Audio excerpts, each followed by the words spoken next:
Welcome to Cohesive Friendship Unit. My name is Chris, and this is our Death Stranding review. Death Stranding is a controversial game with a lot of baggage. It was directed, written, and conceived by Hideo Kojima, and this wildly ambitious product was eagerly awaited by me and many in the community. This game was met with mixed reviews to say the least. But is this a bad game, or are video game critics not yet ready for the, quote, high art that is Death Stranding? This is my personal review, which will attempt to review the game Death Stranding and answer a few questions. Given the circumstances of this game, I will be addressing the following points to make my review. I'm going to address the review scores. I'm going to review the story. I'm going to review the game as if it were a movie. I'm going to review the gameplay, talk about some nitpicks for those of you who got drawn in by this thumbnail, why this game changed my life, and close everything up with some conclusions. And one final note, I am going to be using gameplay up to and around the mid-game. There are going to be no story spoilers. I am doing this because I think the early impressions, marketing, and reviews make this environment and gameplay appear to be one note, and this is an effort to combat that. I don't see this as a spoiler. I see it as enhancing the possible consumer of this product. And guys, if you like this review, consider giving us a like, consider subscribing. We're almost always doing a giveaway. You can check out our community tab for info on that. And with that being said, let's dive right in to Death Stranding. And we're going to start by addressing the reviewers. This game is not for everyone. That does not make it a bad game. That's something that you're going to see a lot of reviewers say and discuss, that the game is not for everyone, but that should not be confused with the game being bad. Is the game perfect? Absolutely not. This game is both flawed in gameplay and story, but not to the point of the polarizing reviews that it's getting. And I think I have an explanation for the positive reviews as well as the negative ones. The positive reviews we're going to discuss a little bit later, but the negative reviews read to me as people who just took the game as not being for them and didn't try to judge the game on its objective merits or see the game through far enough and just gave up on it. See, we're in an age of getting the review out as fast as possible for better or for worse. And I saw numerous publications that openly admitted to not finishing the game. This not only ultimately hurts the reviewer's ability to fully understand everything, but also ensures they will not see everything the game has to offer. And unfortunately, in the case of Death Stranding, the game's pacing is weakest out of the gate from a gameplay perspective. And this will also ensure that reviewers will not acquire the necessary skills to avoid prompts and annoyances. A lot of reviewers talk and show B-roll of Sam, the playable character, tripping. That is extremely preventable. After about 4 or 5 hours of the game, I was almost never tripping, and I was almost never getting prompts to shift my weight because you can do that preemptively, but it takes some time to learn how and when and why to do that. So that's my take on the reviews. No, this game is not for everyone, but hey, neither is Call of Duty, and you see that getting 9s almost every year. Let's shift into the story. Brief summary without spoiling anything: a cataclysmic event known as the Death Stranding leaves the United States devastated. Sam Porter Bridges, played by Norman Reedus, needs to trek across the United States to make America whole again, while uncovering the mysteries of the Death Stranding. This is not Hideo Kojima's best story. I would say the strongest, in my personal opinion, is still Metal Gear Solid 3. And overall, the story is still very solid. Definitely high up there on the Kojima stories. Respect that Kojima does not treat you like an absolute child when it comes to grasping concepts. My particular education played a large part in the story, that being biology. And I appreciate that Kojima is capable of just throwing concepts like Higgs boson particle at you, and while there are background reading materials for you to read in the game to get a rough understanding of things, you can also do your own research, which will help lend a grasp of the story, or you can just take things at face value. And people who are into science, in particular biology and physics, will really appreciate the story as a whole and just the wacky mess of science fiction that is thrown at you. The downside to the story is that the pacing is horribly uneven. You basically get a large chunk of the story at the very beginning, a large chunk of the story at the very end, and maybe 20 to 25% of the story sprinkled between the 30 plus hours of gameplay in between the beginning and the end. On top of that, there's a lot of digging that you have to do on your own through emails, through logs, and through memory chips that you find. Some plot threads are developed mostly to be dropped, in particular with Sam. I was actually a little disappointed in how Sam was resolved as a character. There were some interesting things that were delved up and even answered, but they were answered only to be never brought up again concerning Sam. But ultimately, the story is interesting. It does make sense, even if you decide not to dig, but the further you dig, the more you'll get out of it. Now I want to talk about Death Stranding as a movie. Hideo Kojima basically asked for this one. He has big Hollywood actors, long cutscenes approaching the length of a movie, and a reputation for essentially making movies, including Hideo Kojima and his Kojima production studio basically guaranteeing that they will be making movies in the future. I'm sure he would love to see his product reviewed as a movie. So I'm going to talk about this if we dropped all gameplay and only talked about the cutscenes. I want to talk about something that Jeremy and I on Cohesive Friendship Unit talked off mic about, that being comparing, well, we watched End of Evangelion, which is the end of an anime, Neon Genesis Evangelion, and then the next day we watched Parasite, which is my personal movie of the year.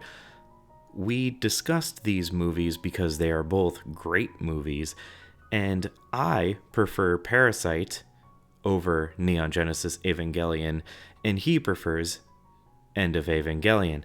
And the reason that I prefer Parasite is because Parasite is rock solid on all fronts. It has great shot direction, great acting, great writing, great storytelling, great sound design, and it overall has very few weaknesses. It would be very hard for you to poke a hole in Parasite, which explains why it is rocking well over 95 on sites like Rotten Tomatoes.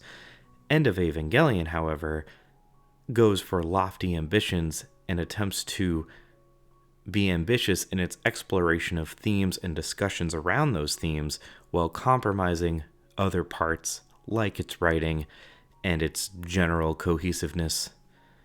I would describe Death Stranding as Neon Genesis End of Evangelion, where you might take a more traditional game of the year like God of War as a Parasite, in that this game is not perfect and in fact compromises various aspects of itself in an attempt to explore higher levels of themes.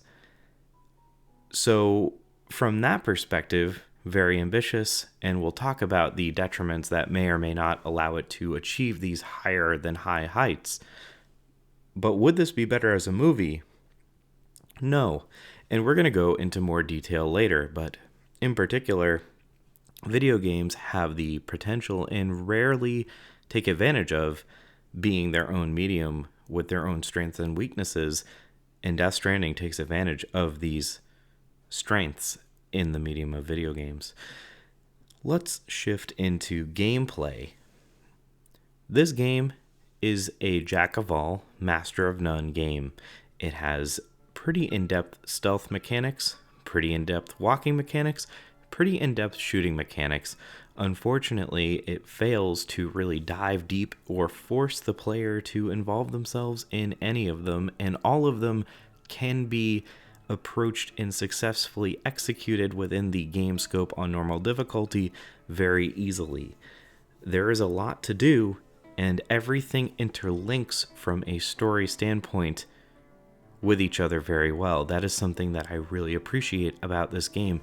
Essentially, to go back to the main things that you do, you are either walking around delivering packages with advanced walking and hiking mechanics, you are stealthing around to avoid your packages being stolen or stealing packages from others, and you are shooting either people or beached things.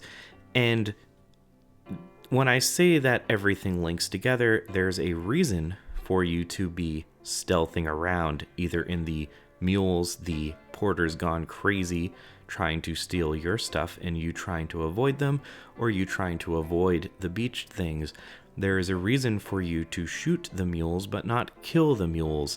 There is a reason for you to shoot the beached things in a context of the story, and there is a reason for you to be walking across the country and doing the things that you do. And I really do appreciate that everything you do in the game has a well-grounded story element where nothing seems too ridiculous. On the walking, because a lot of people are complaining that this is just a boring 35-hour walking simulator, I would challenge, what do you do for the majority of the time in something like a Skyrim or any open world game? You walk. And is this locomotion the best locomotion? Is it Breath of the Wild? No. But it is much better, and there is a skill ceiling for you, the player. Like I said earlier, you can teach yourself when you should lean and in what direction. You can balance things as you wish. There's actually a fairly decent depth to the walking, and I never personally found it boring. I will say from a mission standpoint, this is overall very similar to Metal Gear Solid 5. When you start a mission, it's a very similar menu where you decide what you are going to take to complete that mission, and your upgrade system is also very much like Metal Gear Solid 5 in the way that you complete missions. You get upgrades from essentially R&D, which allows you to build and deploy new equipment. And I would say that loop in it of itself is very satisfying and very reminiscent of Metal Gear Solid 5. Ultimately, I appreciate, which I was talking about in the movie review aspect of this very long review, how the gameplay helps you to convey a message, like in Red Dead Redemption 2. I have a video about how Red Dead Redemption 2 essentially uses its gameplay to further enhance the message it's trying to send or deliver story points through gameplay. This is something that only video games can do. Altering, enhancing, encouraging the way a player plays can make you feel and experience things differently. You can't do that with any other medium, and Death Stranding does this. This is something only video games can do again, and what Death Stranding does is it forces you into isolation when you're off the chiral network, and when you're on the chiral network, you get help from other players who are also in the chiral network and building things that could help you. This could be a bridge, which helps make traversal better. This could be a zipline, which also helps make traversal better. Or it could be a watchtower, which helps you spot baddies. And this is ultimately a driving theme of Death Stranding, is connecting, working together, reaching out, and making self-sacrifice for the better of a whole. And in this way, I think the gameplay loop really helps iterate and drive home that message. The one thing I will say about the gameplay is I wish it was expanded on in the sense that there are very few core story missions that force you to engage in the stealth elements or the shooting elements, and I wish that was more forced on you. And I wish the gameplay loop of doing deliveries was harder. I wish the treks were longer, and I wish the gameplay loop was inverted, where when you go to a new area, and I understand why things are working the way they are, but when you go to a new area, you are off the chiral network. So that is theoretically the hardest it will be when you're in that area. And then once you connect to the chiral network, which usually only takes a couple minutes once you've gone into this new area, everything gets drastically easier. And I almost wish it was reversed, where you would go into somehow. I know that the story doesn't act in this way, but I wish you could go into a new area on the chiral network and something could maybe take the chiral network down. Or maybe you go in and the chiral network's off, so you have to do everything on your own. You bring the chiral network up, and then something happens in the story to bring the network down. And that was where I found the gameplay to be the most challenging, was when you're on your own and you're planning on these big treks and you have nothing. But let's, since we're talking about nitpicks, dive a little bit further into these nitpicks. First and foremost, Sam should talk more. They got Norman Reedus in this game, and while he acts fine in cutscenes, for the side missions and even main story missions where you're not in a cutscene, you are all too often literally standing there as a silent person. And people will be talking to you, and you just won't answer. That's really weird, and kind of a bummer. Also, the game is overall too easy. I would recommend anyone who's ever played a video game should play this on hard right from the get-go. I see no reason to play this on anything but that. It is just not challenging enough, and you will have to find challenges for yourself to play it on normal. I think the UI is questionable. It's hard to say if it's truly bad, but there are a lot of times where you'll find yourself accidentally leaving a menu and undoing everything when you meant to just back out because you did the things you did. There's a lot of hold X to confirm. There's a lot of I want to look at the map so that I can pick the gear that I want, but I can't do that because I've committed or something. UI is very questionable, could have had a bit more work. Also, the map and navigation is not that great for a game that is largely dependent on navigating with a map. And kind of to go along with this, you will be doing a lot of skipping. I'm sure you've seen the YouTube video where you hit the options button, you hit the right stick, and you hit the skip button, which is 3 inputs to skip a cutscene that you will see literally dozens of times in your game experience. Not only that, but for a normal repeated cutscene sequence, so a cutscene like Sam going into the shower, which you will do probably once an hour minimum, that is 3 skips, which is 9 button inputs, which is a lot. And the soundtrack is great. There are really great songs. Every time I would hear a song, I would really dig it, but there's not enough instances of those songs playing. There's a ton of songs. I don't care if you have to repeat the song. When you're just walking all alone, play a song. Very odd that, and there are ways to get songs to play, but it is not easy or guaranteed. I just wish that there were more instances of music playing, because when the music's playing, it is actually very pleasant.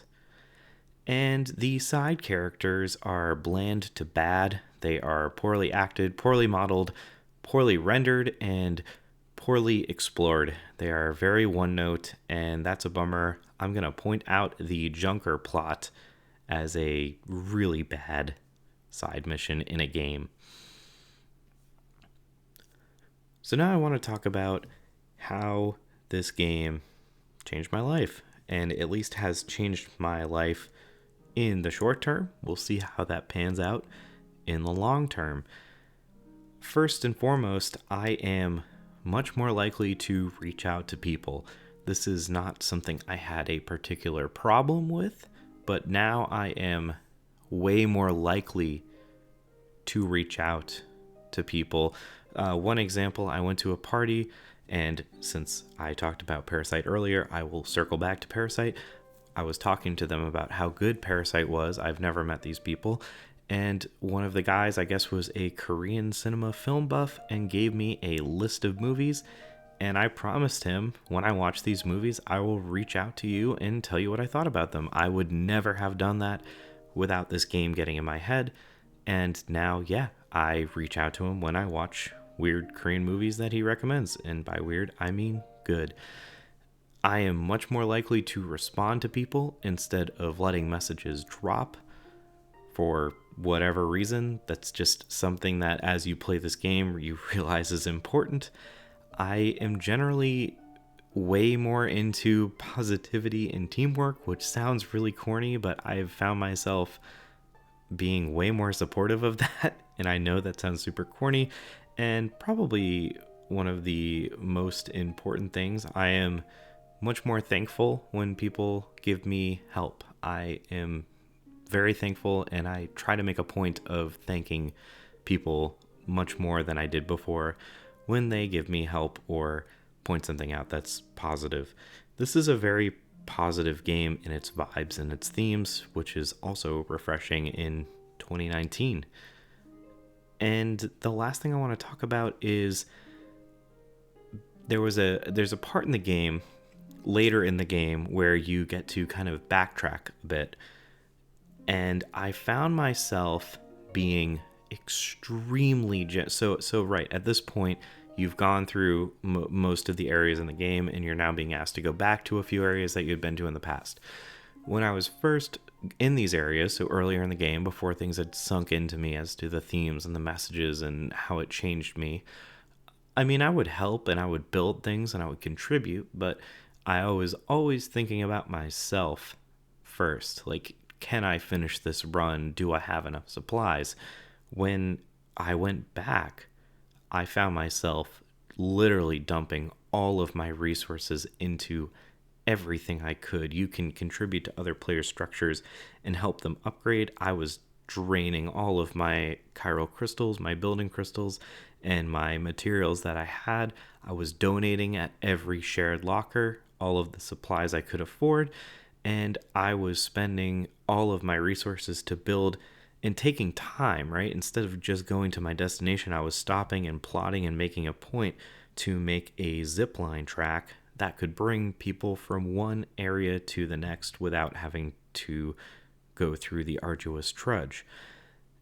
And that's something that I just didn't do on the first run, and now I'm doing it on the way back. And I think that says something, and that has expanded into my day-to-day life. In conclusion, Death Stranding, guys. This is a special game. This game carries a lot of baggage, and in some ways, I'm very happy that it's made, and I'm very happy that it's made in the way that it was.